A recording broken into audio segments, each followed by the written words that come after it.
বাবা আমি একটা ম্যাজিক দেখাই তোমাকে। ম্যাজিক দেখাবি? কি ম্যাজিক? আমি হাতে নাড়বো, এই পুতুলগুলো নড়বে। তাই পুতুলগুলো নাচ করবে? আচ্ছা দেখা। এই খুব সুন্দর নাচ করছে তো রে। এই তুই কোত্থেকে শিখেছিস? আমি নিজেই শিখেছি। নিজেই শিখেছিস? আমাকে একটু শেখানো, আবার একটু নাচ করে দেখান, আমার খুব মজা লাগছে। ও মা, কি সুন্দর নাচ করছে রে।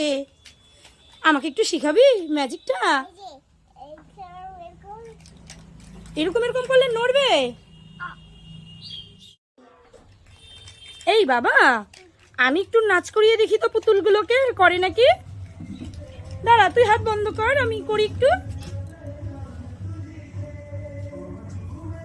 এই কই নাচ করছে? দেখ তো, আমি ঘোরাচ্ছি তাও ও নাচ করছে না। আমি পাচ্ছি, তুমি পারছো না। এই আমি পাচ্ছি না। তুই কি সুন্দর করছিস। উফ, সেই হচ্ছে রে বাবা, আমার খুব মজা লেগেছে।